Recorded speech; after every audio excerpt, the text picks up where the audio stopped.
parlé et que nous sommes rassemblés autour de ta personne, au sein de la communauté, la famille que tu nous as donnée, dans laquelle tu nous as placés chacun individuellement, pour former encore une collectivité, Seigneur, forte en toi.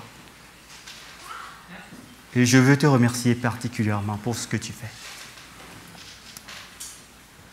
Je veux te remercier parce que tu es vraiment fidèle, Seigneur. Je veux te remercier pour les choses que tu mets dans nos cœurs, afin de les partager. Tu es le pain de la vie, Seigneur. Tu es la résurrection, Seigneur. Tu es celui qui a vaincu la mort, Seigneur. Tu es le ressuscité, Seigneur. Et tu es aussi élevé. Tu es aussi glorifié. Et tu es aussi intronisé.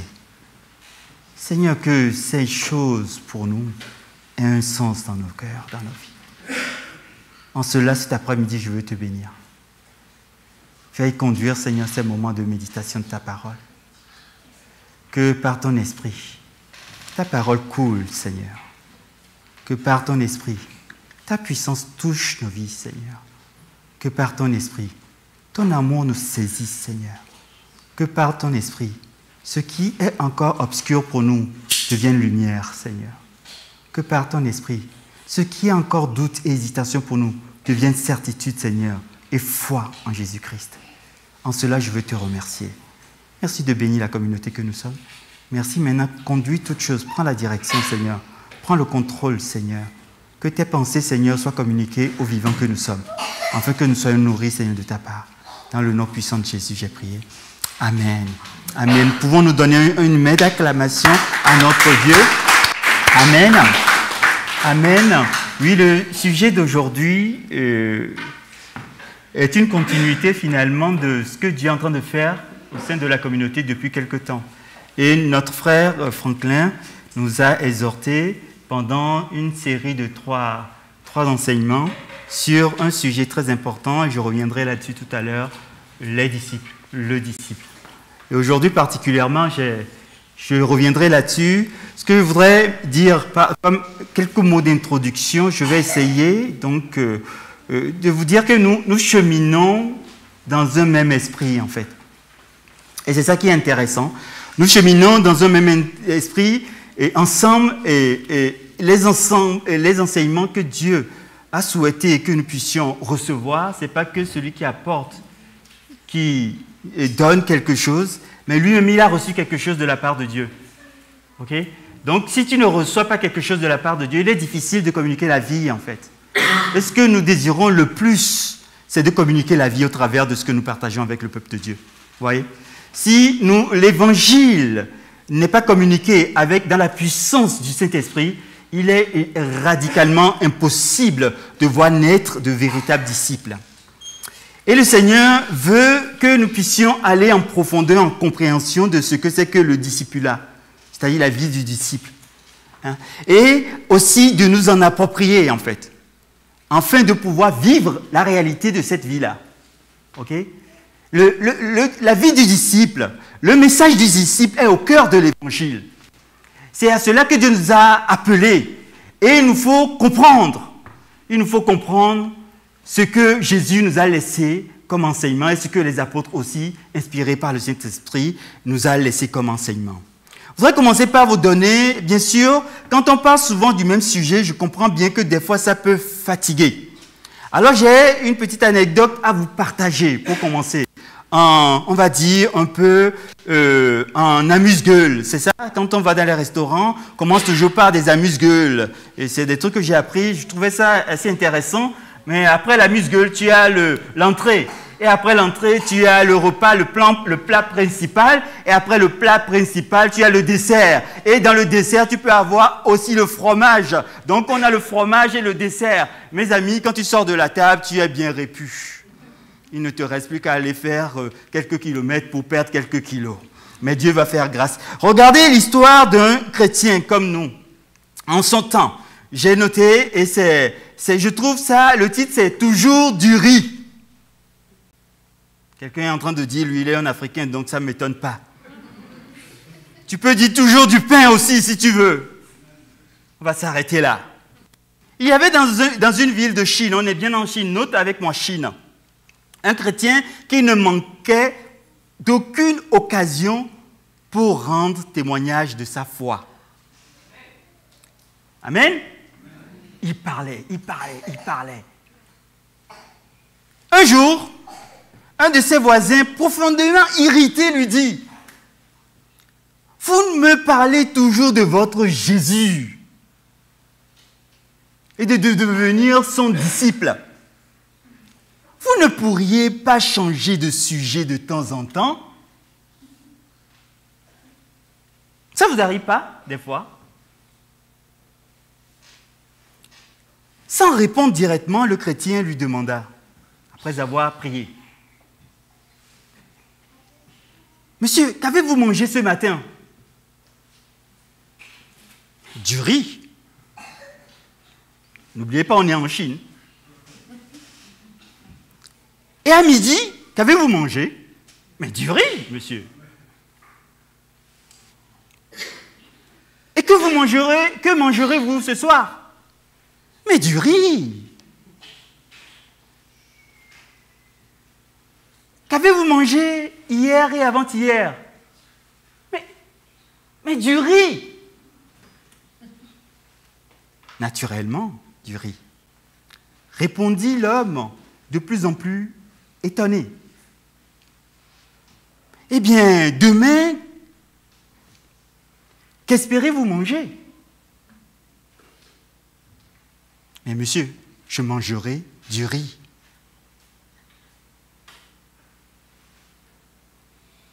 Alors vous mangez du riz tous les jours? Oui, certes. Oui, et encore oui. Je mange du riz. Je suis d'accord avec toi. Je suis très heureux de manger du riz. Je suis très heureux d'en avoir. Je n'ai pas d'argent pour acheter autre chose de toute façon. D'ailleurs, le riz est un excellent aliment. Il m'a toujours rassasié. C'est lui qui me donne et me conserve la vie et la santé. Alors je mangerai, monsieur, du riz et du riz. Amen. Très bien, répondit le chrétien. Vous venez justement de me donner la raison pour laquelle je vous parle toujours de Jésus et de devenir son disciple. C'est que le Seigneur Jésus soutient ma vie. Sa parole est ma nourriture. Et je ne saurais vivre sans lui. Monsieur, je voudrais vous rappeler que le Seigneur Jésus dit ceci. Je suis le pain de la vie, le pain de vie. Celui qui vient à moi n'aura jamais faim. Celui qui croit en moi n'aura jamais soif. Jean, chapitre 6, verset 35. Mes amis, il y a des messages où nous avons besoin de demeurer assez longtemps jusqu'à ce que ce message transforme véritablement nos vies. Amen.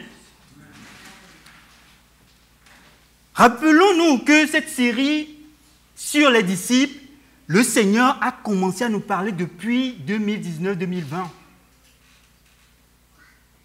En 2021, nous avons eu un séminaire. Rappelez-vous, en avril. Vous vous rappelez? C'est vrai aussi. Donc, je vous ai donné quelques éléments. Et ce sujet, le Seigneur a mis un fardeau dans nos cœurs. Je reviendrai sur la slide. Et ce fardeau, c'est ce que nous partageons avec la famille EBE. Et quand Dieu m'a parlé à moi, il y a des années là-dessus, je me suis mis à écrire des mémoires. C'est le 3e mémoire qui va venir et dont je partagerai, je ferai l'introduction aujourd'hui. Et je bénis Dieu parce que Dieu suscite aussi dans le cœur de nos frères prédicateurs d'apporter le même message, toujours le même message. Pourquoi? Parce que nous avons besoin de comprendre, de connaître, d'appréhender, de nous approprier du message du disciple-là. Le premier mémoire rédigé, c'est comprendre le discipulat à la lumière des enseignements de la Bible en 2021, avec le séminaire que nous avons eu dont je vous ai parlé. Le second mémoire, c'est la marche du disciple, la naissance, la croissance, le progrès et les mesures. Vous vous rappelez, qui ont donné lieu en 2021 et 2022 une série d'enseignements. Si vous ne les avez pas suivis, je vous en prie, allez chercher les vidéos, écoutez-les. Le frère Franklin a commencé une série la semaine et le mois d'octobre avec nous, un peu avant une introduction, et puis toute une série sur toujours le même message, faire des disciples, être soi-même des disciples. Vous vous rappelez? Là, c'est plus récent.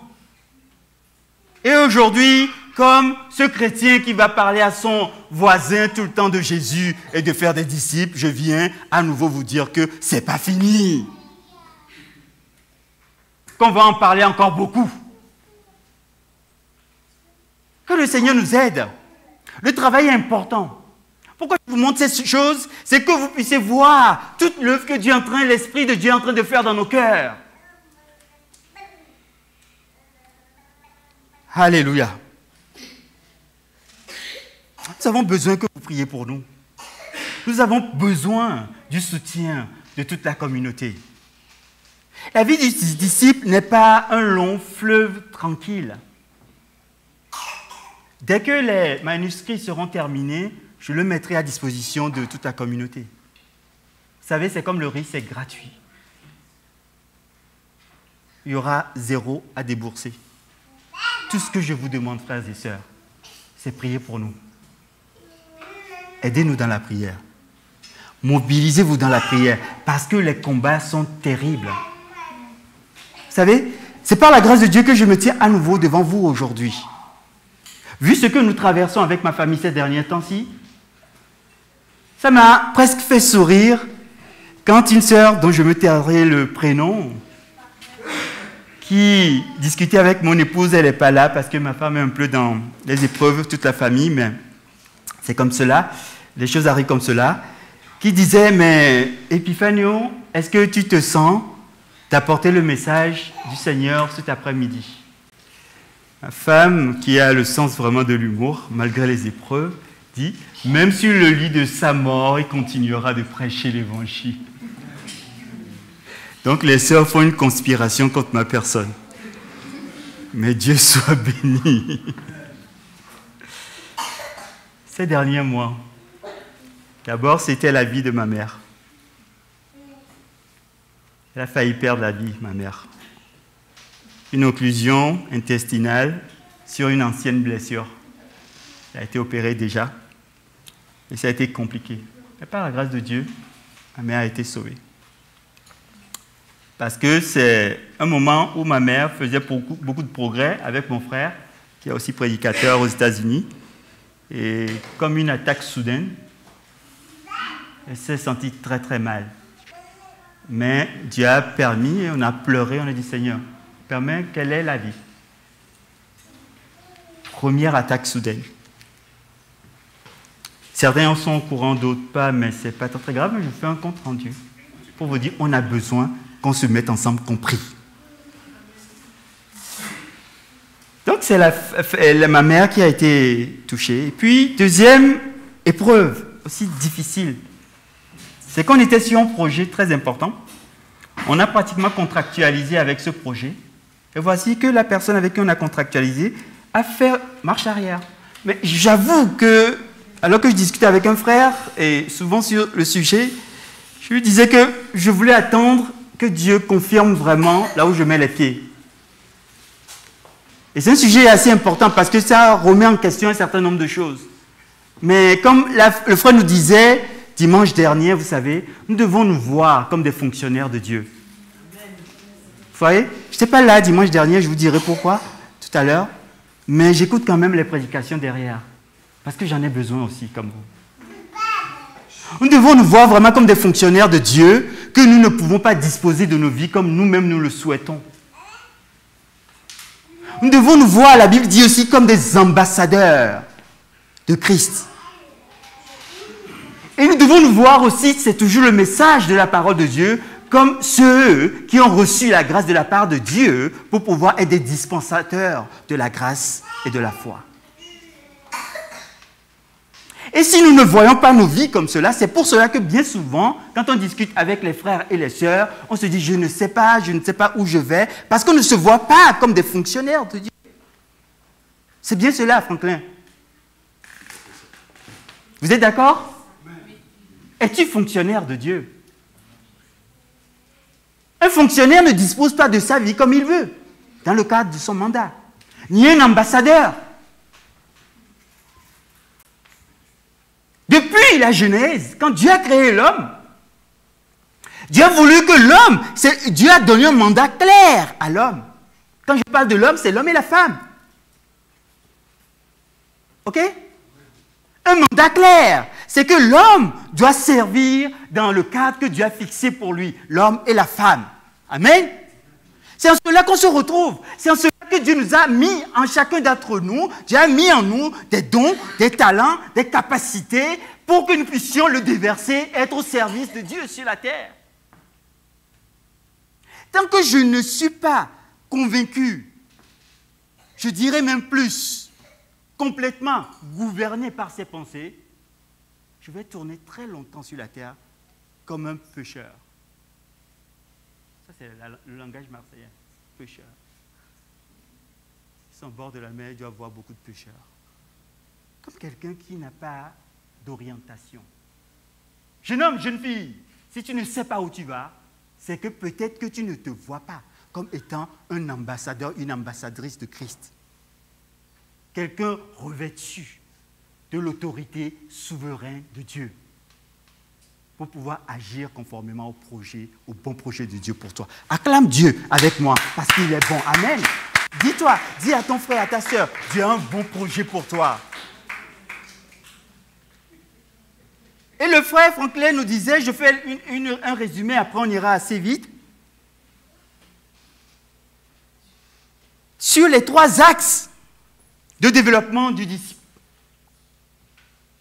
Il dit d'abord, prenez l'enseignement pour vous-même, en tant que disciple, mais aussi prenez l'enseignement pour vous, parce que vous êtes appelés à faire des disciples, c'est-à-dire que vous êtes habilités par le ciel d'être capable de dire aux gens comment les amener à Christ et les faire croître en tant que disciples. 2 dimensions qu'on ne doit jamais oublier. Amen. Jusque-là, je n'ai pas trahi ton message, frère. Amen, il me le confirme. C'est pour cela que j'ai dit, toi, tu ne seras pas absent aujourd'hui. Même s'il y a les vacances, tu restes avec moi. Le premier axe, je rappelle, on peut continuer, c'est la position du disciple. Et le frère nous a enseigné sur la signification de sa mort. La mort de qui? De Jésus. Amen.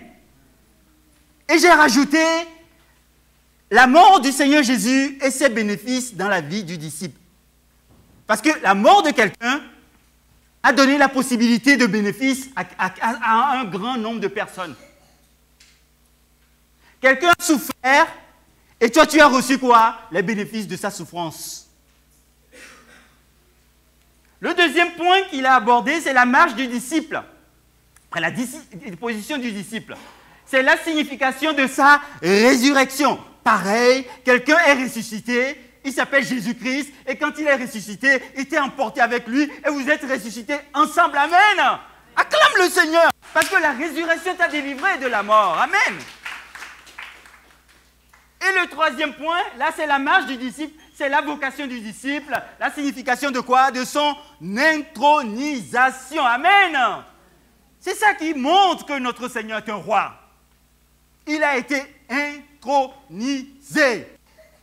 Dans l'intronisation, nous avons la glorification.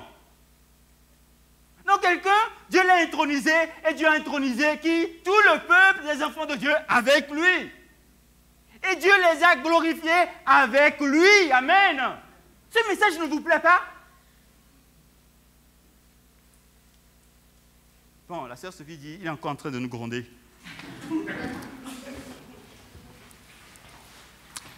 Troisième difficulté que nous avons traversée, nous attendions un enfant, 4 mois, et cet enfant est parti.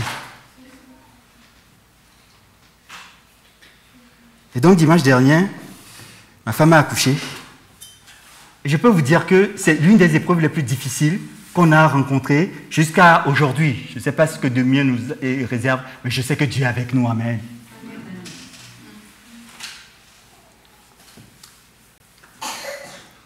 Cela a posé beaucoup de questions. Et par la grâce de Dieu, nous sommes encore devant vous. Nous continuerons de servir. Vous savez, l'un des passages les plus merveilleux que Dieu nous a donné, je voudrais le lire avec vous avant de continuer. Vous le trouverez dans Luc, chapitre 22.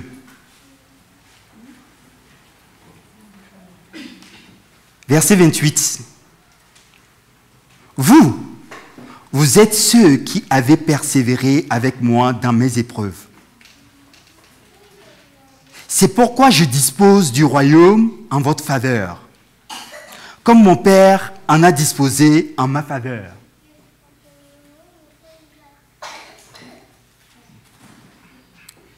Afin que vous mangiez et buviez à ma table dans mon royaume et que vous soyez assis sur des trônes pour juger les 12 tribus d'Israël.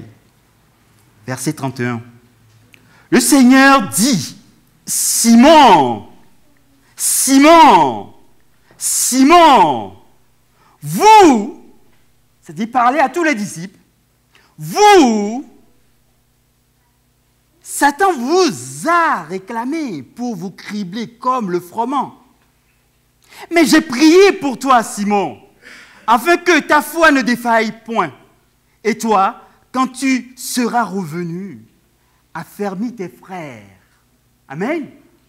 Et toi, quand tu seras revenu, affermis tes frères.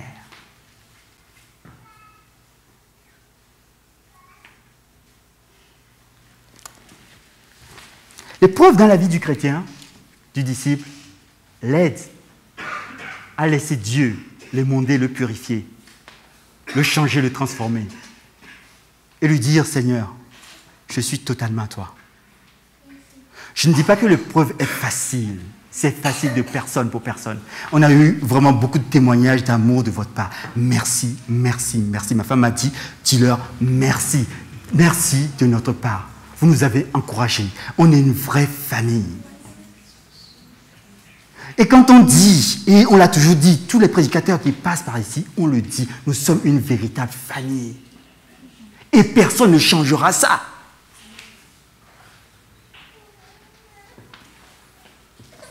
Nous avons eu beaucoup de messages d'affection, d'amour. Pour le moment, nous ne recevons pas beaucoup à la maison, parce que ma femme a besoin de se reposer. Mais nous savons combien vous êtes là avec nous. Donc nous pouvons continuer et poursuivre cette série de messages sur le discipulat parce que nous savons, nous avons la conviction que Dieu nous amène quelque part. Amen. Dis à ton frère, à ta sœur à côté de toi, Dieu m'amène quelque part.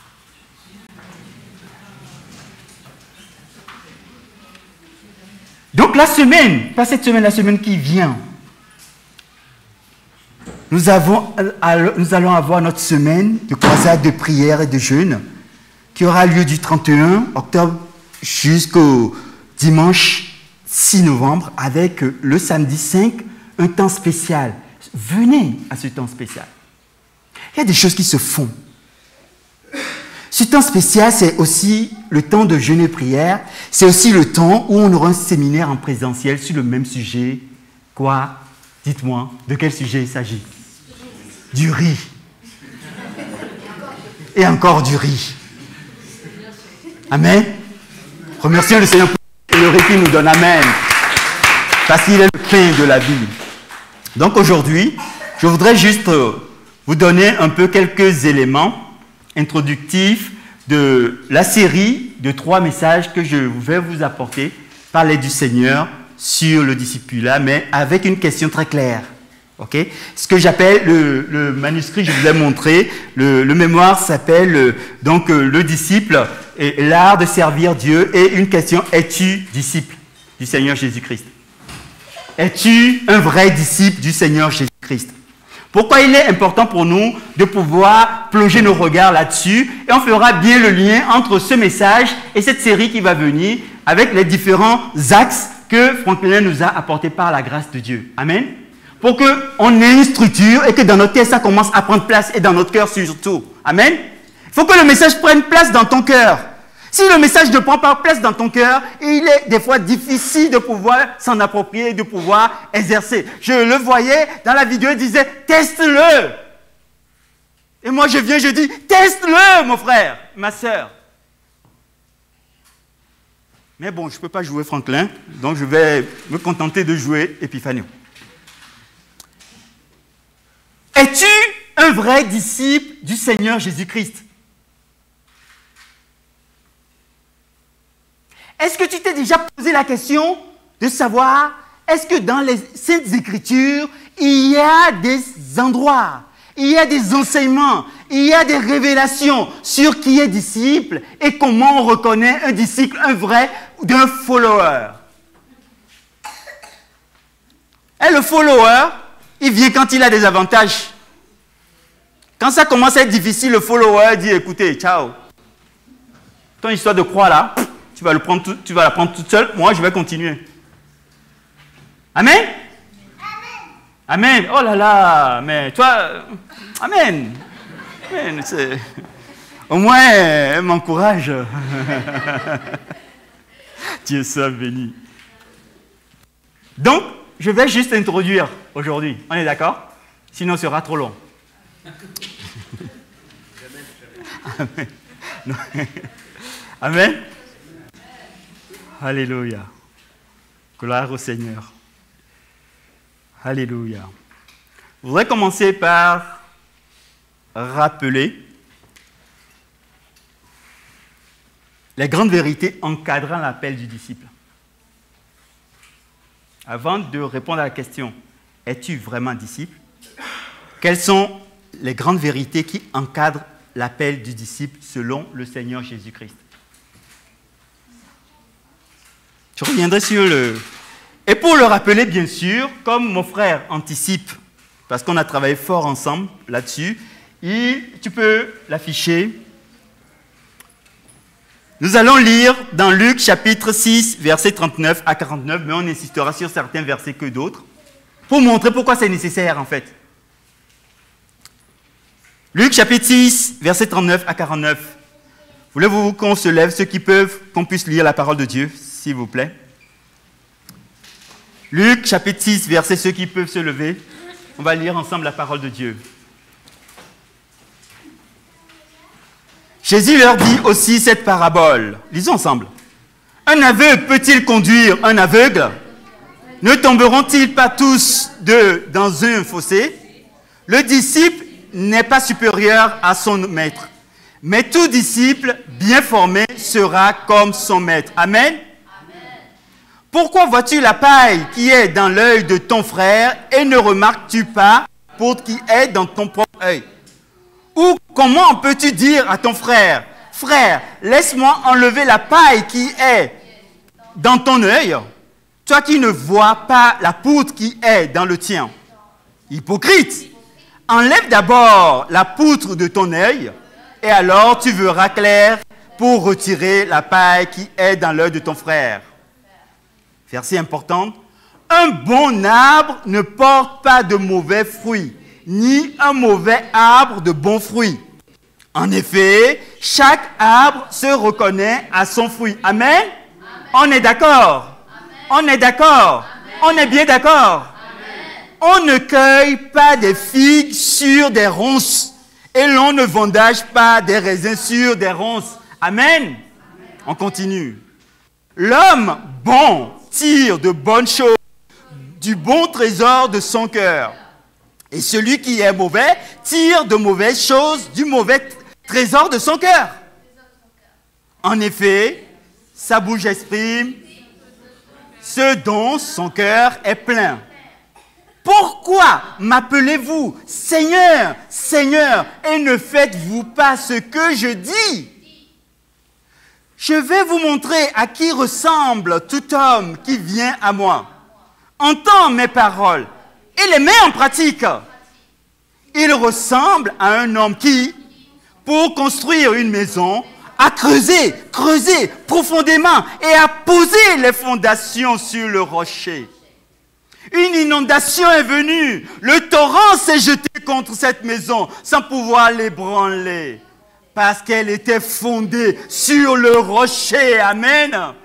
Mais celui qui entend et ne met pas en pratique est semblable à un homme qui a construit une maison sur la terre sans fondation. Le torrent s'est jeté contre elle et aussitôt elle s'est écroulée. La ruine de cette maison a été grande. Glorifions le Seigneur. Amen. Applaudissons le Seigneur pour sa parole. Quelle sagesse. Tu peux prendre place, frères et sœurs. Quelle sagesse de Dieu. Quelle sagesse de Dieu. Dis avec moi, quelle sagesse de Dieu. Quelle sagesse du Seigneur. Tout est dit, mes amis. Tout est dit, tout est clair. Qu'est-ce que le Seigneur nous dit? Un disciple bien formé a des caractéristiques. Donc nous devons savoir qu'est-ce que le Seigneur prévoit pour que nous soyons disciples. Amen. J'ai noté avec moi d'abord une chose très importante. Le premier point que j'ai noté en parlant de ces choses en partie introductive, c'est que le disciple est choisi et établi par son Seigneur. On ne se lève pas le matin et dit « Moi, je suis disciple de Jésus-Christ ». Mon ami, quand les épreuves vont venir, tu ne tiendras pas. Quand les souffrances et la pression passeront, tu ne tiendras pas. C'est Jésus qui t'appelle et qui te tient dans ses mains. C'est Jésus le faiseur de disciples. C'est lui qui appelle. J'ai lu dans Jean chapitre 15, verset 16. Jésus dit clairement quelque chose que je voudrais vous rappeler, frères et sœurs. Lisons la parole de Dieu. Ce n'est pas vous qui m'avez choisi, mais moi je vous ai choisi et je vous ai établi. Amen. Le frère nous disait la dernière fois que Dieu nous a établis. Ce qui fait de moi celui que je suis, c'est parce que je sais et je n'ai pas de doute que Dieu m'a établi. Quand le doute vient, quand l'inquiétude vient, quand la frayeur vient, quand les épreuves viennent, quand les coups pleuvent de tous les côtés, dis-toi avec moi, je suis établi par Christ. Et c'est dans cette dimension que je dois marcher. Jésus dit, je vous ai établi afin que vous alliez. Écoutez bien, ce n'est pas je vous ai établi afin que vous vous installiez dans votre canapé, mais c'est afin que vous alliez. Allez pour faire quoi? Et que vous portiez quoi? Fruit.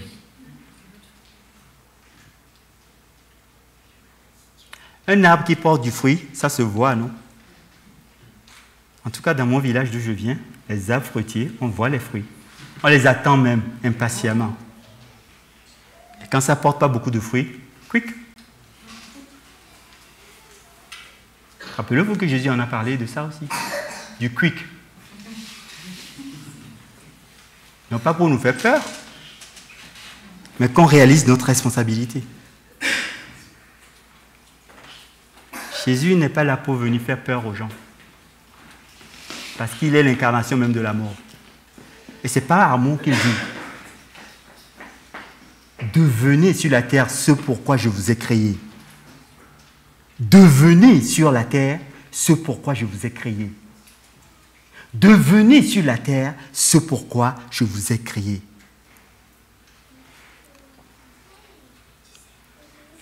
Non seulement le Seigneur dit, afin que vous portiez du fruit et que votre fruit demeure.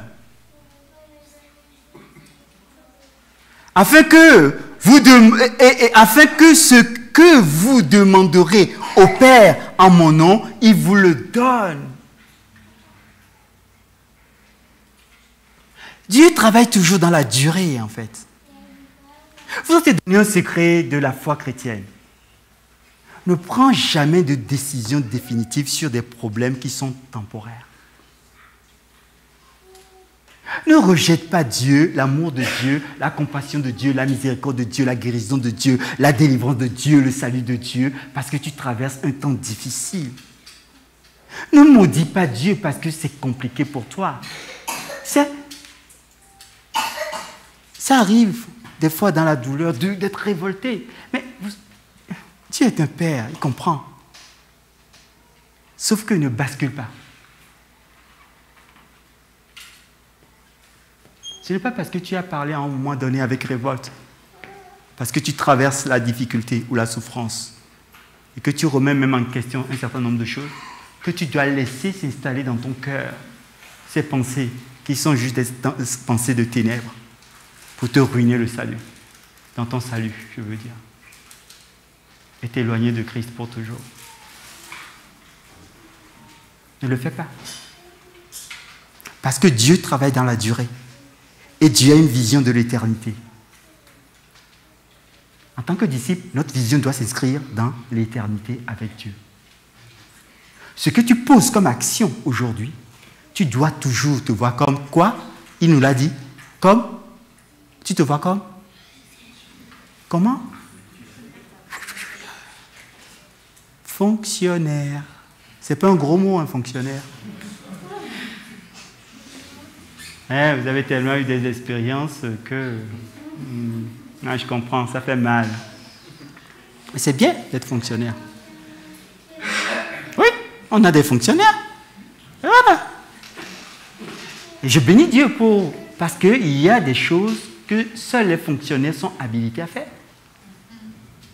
Ils ont reçu le mandat pour fonctionner. Voyez-vous comme des fonctionnaires et inscrivez vos décisions dans du temps long, dans l'éternité avec Christ. Cela nous aide. Moi, cela m'a beaucoup aidé dans les épreuves les plus difficiles, même celles que je vous ai racontées. Ça m'a tellement aidé. Je dis non, ma vie ne s'arrête pas là. C'est compliqué pour un père, vous savez. Tu dois être fort pour ta femme, tu dois être fort pour tes enfants. Et tu dois continuer d'être fort pour travailler. Mais notre vie s'inscrit dans l'éternité. Et c'est en cela que tu vas lire Hébreux 11. Et tu vas continuer à lire, dire, Seigneur, oh, il y en a qui ont bavé pour leur maître. Il y en a qui ont souffert pour leur maître. Il y en a qui ont perdu la vie pour leur maître. Il y en a qui ont été livrés pour leur maître. Est-ce pour cela qu'ils ont changé de direction? Non. La Bible dit dans Hébreux qu'ils avaient une vision. Ils avaient le regard fixé sur autre chose, sur l'éternité. Vous comprenez ce que je dis? Vous comprenez? C'est important. Donc la première chose que je voudrais vous dire, frères et sœurs, c'est que c'est Jésus qui nous a choisis et nous a établis comme des disciples sur un projet éternel. Ok? Le deuxième point, on va continuer parce que le temps passe, le temps presse, c'est que le disciple est un envoyé de son Seigneur. C'est très important, le disciple est un envoyé de son Seigneur. C'est Jésus qui nous a envoyés. Alors, quand je dis ça, je mets toujours, parce que la Bible nous en parle, il faut être équilibré. C'est que quand Dieu nous a envoyés, il nous a envoyés dans une famille, par exemple, on va dire la famille EBE. Je sais l'appel que j'ai reçu de Dieu. Et l'une des premières choses que je permets à Dieu de faire, c'est que cet appel soit manifesté dans l'assemblée. Vous voyez ce que je veux dire? Je suis soumis aux autorités et je laisse Dieu manifester ce pourquoi il m'a appelé et ce pourquoi je suis venu pour bénir la famille EBE et recevoir la bénédiction de la famille EBE. Vous voyez ce que je veux dire? C'est ça la sagesse de Dieu. C'est pour cela que la Bible dit soyez soumis les uns aux autres. Il y a des responsables d'œuvre que Dieu a appelés à faire quelque chose. Des fois, dans la tête du chrétien, j'ai tellement entendu ces choses, ça me brise le cœur. Oui, mais Dieu m'a appelé, je ferai que ce que Dieu me dit de faire. Mais Tu as des anciens autour de toi, tu es conseil, tu as des frères bienveillants. Tous nous travaillons pour la même œuvre, l'œuvre du Seigneur. C'est pas mon œuvre. Jésus a dit, c'est moi qui vous ai choisi, non? Et je vous ai envoyé. Donc si Jésus m'a choisi, si Jésus m'a envoyé, et m'a envoyé moi et ma famille, il dit, viens, demeure avec tes frères et sœurs. Pour que je puisse manifester juste ce pourquoi il m'a créé. Que vous soyez au bénéfice de la grâce de Dieu. Que je sois au bénéfice de la grâce de Dieu. Amen. C'est ça qui fait qu'on montre que je suis un disciple qui grandit.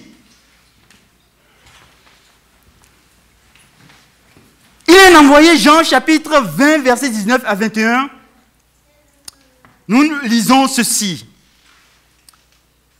Après avoir établi, donc Jésus a établi ses disciples, il les envoya, comme le Père l'a envoyé. Il dit très clairement, le soir de ce jour, qui était le premier de la semaine, les portes du lieu où se trouvaient les disciples étaient fermées à cause de la crainte qu'ils avaient des Juifs. Jésus vint, se présenta au milieu d'eux et leur dit, qu'est-ce que Jésus leur dit? Shalom! Shalom! Shalom! Ça veut dire quoi? Que la paix soit avec vous.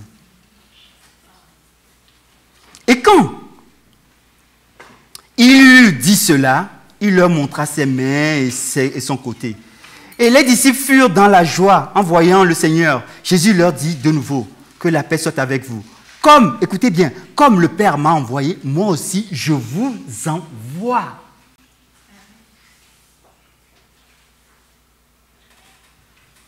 Vous voyez?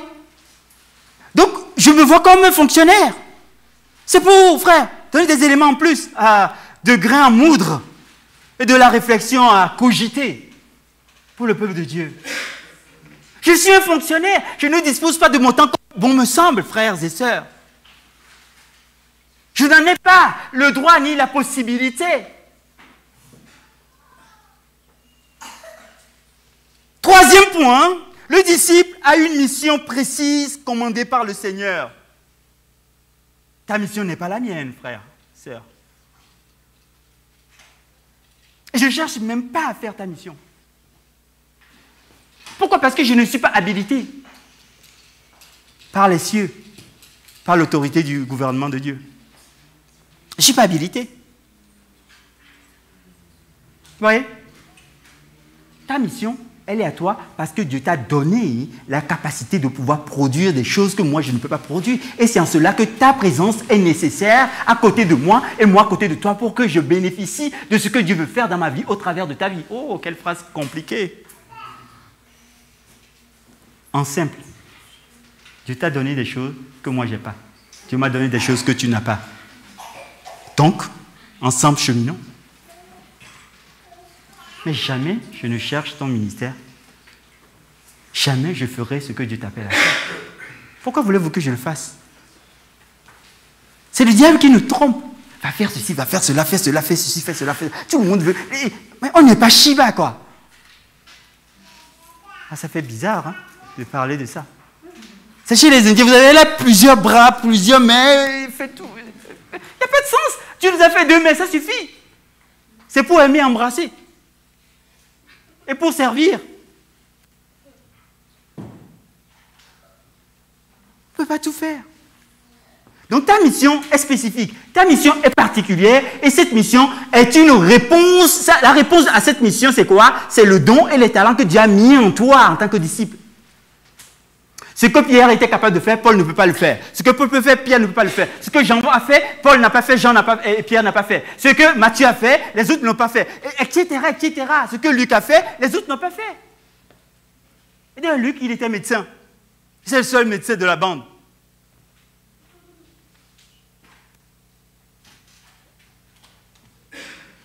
L'ordre de mission que le Seigneur Jésus-Christ a donné à ses disciples est clair. Et ça consiste à quoi? Matthieu 28, versets 17 à 20. On ne va pas tout lire parce que le temps nous est compté quand même. Parce que, je vais vous dire quand même, notre frère David, il a fait une promesse à ma femme de me regarder avec les grands yeux si je venais à dépasser trop le temps. Et je vois que, voilà, l'heure fatidique est en train d'arriver pour moi. Donc je vais me presser un tout petit peu, n'est-ce pas David? Fais tes gros yeux. Oh là là, qu'est-ce que j'en ai peur, moi. Je ne vais pas te regarder. Donc, je dis à ma femme, je ne le regarderai pas, je regarderai ailleurs. Et je dis, mais quand je regarde ailleurs, je vois les autres frères qui font aussi les gros yeux. Je dis, oh là là là là, Seigneur, c'est compliqué pour moi aujourd'hui. Jésus dit, allez, allez, faites, verset 19, allez, faites de toutes les nations, ensemble lisons, allez, faites de toutes les nations des disciples en les baptisant au nom du Père, du Fils et du Saint-Esprit. Et quoi? Enseignez-leur à observer tout ce que je vous ai prescrit. Et voici, je suis avec vous tous les jours jusqu'à la fin de quoi? Du monde. Amen. Acclamons le Seigneur. Point 4, qui sera ma longue conclusion. Oh là là, ma femme dit souvent, toi tes conclusions, c'est 3 prédications. Seigneur, fais grâce à cet homme qui est devant le peuple de Dieu pour qu'il soit court et précis. Le disciple est identifiable et reconnaissable. Amen. C'est là où on voulait en venir. Tata me regarde et dit, oh, pourquoi tu fais tout ce détour pour arriver là? Mais c'était nécessaire. Le disciple est identifiable et reconnaissable. Quand on voit un disciple, on le voit, on sait que c'est un disciple. Il était tellement reconnaissable que beaucoup en ont payé de leur vie, quoi. Quand un disciple du Seigneur Jésus-Christ est quelque part, il sent bon, l'odeur du ciel et non la noirceur des ténèbres. Et donc, la série qui va venir, donc, faire l'introduction, on va présenter les éléments, des critères. Je vous dirai un peu plus tout à l'heure. Lisons d'abord la parole de Dieu qui nous dit, on l'a vu dans Luc chapitre 6, versets 43 à 44, un bon arbre ne produit pas de mauvais fruits, ni un mauvais arbre de bons fruits. Note-le, souligne-le. À ton fruit, on reconnaît qui tu es. On ne peut pas être disciple tellement au fond de nous que les autres ne voient pas. Ce n'est pas vrai. Ça, c'est des mensonges du diable, ça. C'est des mensonges. Il faut arrêter avec les mensonges. Les autres ne veulent pas progresser. Quand je suis disciple, j'en vois. Le diable voit tellement qu'il te donne des coups. Comment on dit, comme une brebis à l'abattoir. Mais Dieu dit, Jésus a dit, qu'est-ce qu'on a lu? Il dit, je serai avec vous jusqu'à la fin du monde. Et malgré tout, un disciple, mon disciple, je l'ai choisi, je l'ai établi. Je lui ai confié une mission spéciale. Je l'ai revêtu de mon onction pour servir ma cause. Je l'ai habilité, je l'ai accrédité. C'est un fonctionnaire, un ambassadeur, un gouverneur, un dispensateur. Et je l'ai mis au milieu du monde. Parce que Dieu dit, Dieu a tant aimé le monde qu'il a envoyé son Fils. En envoyant son Fils, il a envoyé aussi les disciples de son Fils. Vous voyez le lien entre les choses? Afin que quiconque croit ne périsse point, mais qu'il ait quoi? La vie éternelle, parce que le projet de Dieu s'étend toujours dans l'éternité. Amen. On répète souvent les mêmes choses. Il dit, en effet, chaque arbre se reconnaît à son fruit. On ne cueille pas des figues sur des ronces et l'on ne vendange pas des raisins sur des ronces. Amen. On continue. Un vrai disciple, donc, la question qui se pose, à laquelle on va répondre, et c'est là où les mots de la fin arrivent, est vraiment reconnaissable. Et les critères que nous allons vous proposer dans la série à venir, c'est que vous devez vous les approprier vous-même. C'est chacun qui doit se positionner par rapport à ces critères-là. Ne regarde pas ton frère, ta sœur, ton épouse, ton époux, ta mère, ta grand-mère, ta famille. Ok, écoutez. C'est moi qui dois me poser la question vis-à-vis de Dieu, en toute honnêteté.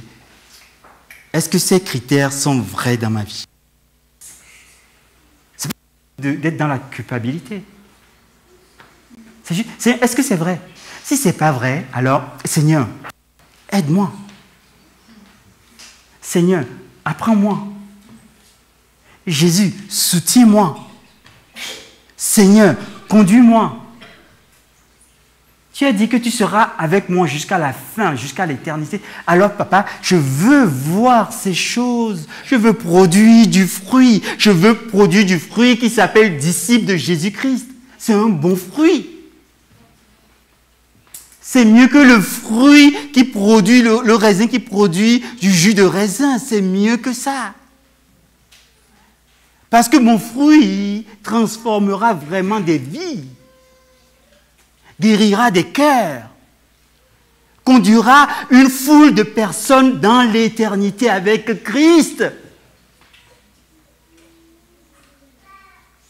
Quand tu souffres, et la manière dont Dieu utilise ta vie dans la souffrance est un témoignage qui est comme un baume dans le cœur d'autres qui ont traversé les mêmes choses que toi.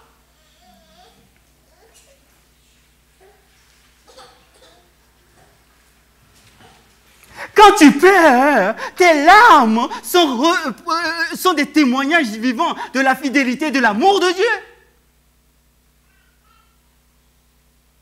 Donc ne sois pas découragé, frère. Ne sois pas découragé, sœur. Oui, David, je vais finir. Maintenant, Quels sont ces critères, ces 12 critères regroupés en 3 grands principes? Je vais citer juste les principes ici. C'est ce que le frère nous a fait, c'est magnifique. Il y a le principe de l'amour. Nous le verrons dans une prochaine prédication. Un véritable disciple aime Dieu et son prochain. Et nous allons prendre le temps de comprendre ce qui est derrière aime Dieu et son prochain. Il y a l'amour suprême pour Dieu. Comment vivre avec une vie complètement vendue à Dieu? Tu ne fais plus tes affaires. Je t'assure. Quand Dieu commence à travailler ce truc dans ta vie, tu ne fais plus tes affaires. Et quand bien même tu es tenté de le faire parce qu'on est des humains, très vite le Seigneur te dit, et tu es mal à l'aise.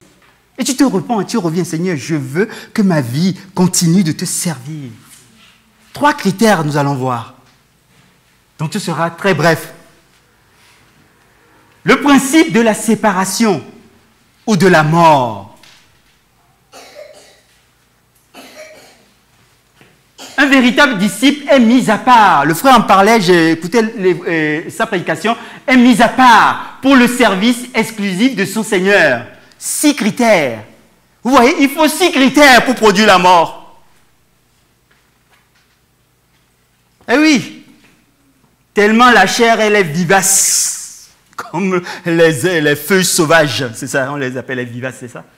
J'en apprends des choses extraordinaires en France. 6 critères, nous allons pouvoir les traverser, critère par critère. Le principe de la multiplication et de la reproduction. Un véritable disciple se reproduit et porte du fruit, on l'a vu tout à l'heure. Amen. Tu ne peux pas être disciple sans faire d'autres disciples, ce n'est pas possible. No way. Ne faisons pas Dieu menteur. Il peut nous arriver d'avoir peur, hein? Mais ne faisons pas Dieu menteur. Faisons confiance à l'amour et aux précautions de Dieu. Nous avons fini, dernier slide. En conclusion, qu'est-ce qu'il faut retenir? Puisque c'est bon. Alors, qu'est-ce qu'il faut retenir? Première chose, que l'appel en tant que disciple, il y a un cadre. On l'a vu, ok? Dans les 3 premiers points. Deuxième chose, le disciple se reconnaît. Il est reconnaissable, il est identifiable. C'est bien de le savoir, de l'appliquer pour soi-même, parce que quand tu commences à conduire quelqu'un, ou un peuple, ou quelqu'un à Christ, et que tu fais de cette personne, tu deviens faiseur ou faiseuse de disciples, tu sais mesurer avec la personne.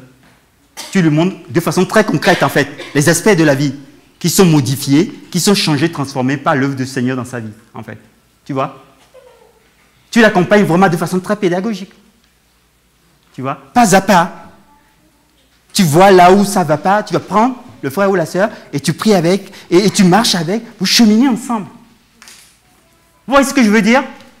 Donc c'est pas de... Voilà, on essaie d'embrouiller les gens. Non, non, c'est pas ça. Ok? Donc on sait. Ok? Mais continue, je crois que j'ai encore des éléments pour finir quand même. Alors, comment cette série va s'embrancher dans les 3 axes dont nous a parlé Franklin pendant les 3-4 messages. Alors, la position du disciple, la signification de sa mort, la mort de Jésus, va toucher au principe de l'amour et au principe de la séparation. OK? Là, ça nous fait 9, on s'est calculé, 3 plus 6, ça fait 9 critères. Mais tous les critères de la séparation ne sont pas applicables à ce niveau, on verra. Quand je vous donnerai les critères, vous verrez vous-même. OK? OK? Quand on va parler de la marche du disciple, la signification de sa résurrection, toujours le principe de l'amour va être opérant et le principe de la séparation. Donc, d'autres critères qui vont agir à ce niveau-là. OK? Et puis, quand on va parler de la vocation du disciple, la signification de son intronisation, là, ce qui va surtout apparaître, c'est quoi? C'est le principe de l'amour. Vous voyez que le principe de l'amour sera toujours la base, le socle de la vie du disciple.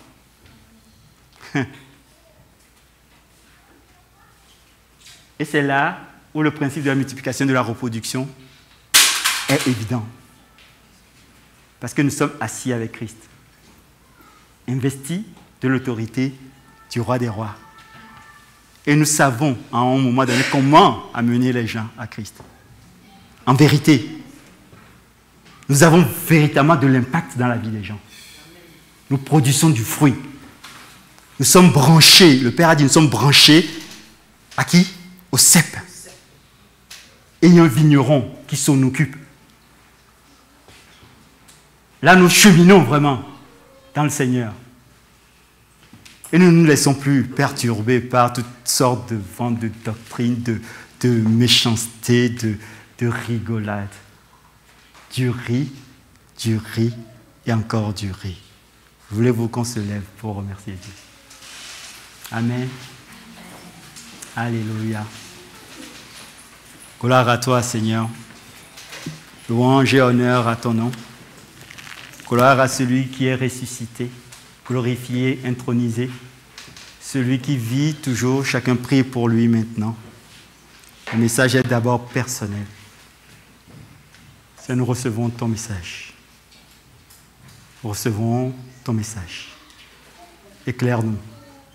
Permets-nous de cheminer avec toi dans ce message pendant la durée nécessaire pour que la transformation soit totale, pour que ce que tu veux détruire soit détruit, ce que tu veux établir soit établi, ce que tu veux restaurer soit restauré, afin que nous ne marchions pas, Seigneur, ballottés par les souffrances, les difficultés, les angoisses, Oh Seigneur, nous faisons appel à toi ce soir. Viens, ô Seigneur, éclairer nos vies. Rends-nous, Seigneur, la vue que nous avons perdue. Seigneur, nous te demandons simplement, touche nos cœurs, touche mon cœur, touche nos vies, touche ma vie. Ô Jésus-Christ, que des nouvelles choses produites par la compréhension de ta parole se produisent dans ma vie maintenant.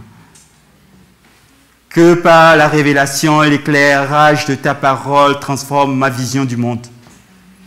Seigneur, merci. Alors que toi-même tu fais ton œuvre. Oh, accomplis ton miracle en nous. Accomplis ton miracle en nous. Nous t'en remercions dans le nom de Jésus. Amen. Amen. Prenez place, frères et sœurs, ou louons le Seigneur.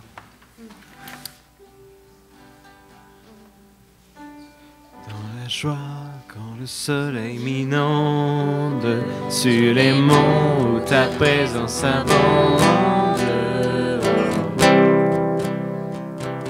Jésus, je te suivrai. Dans la peine, comme le sombre, dans la vallée de deuil et de l'ombre. Jésus, je te suivrai. Car tu es mort pour moi. Je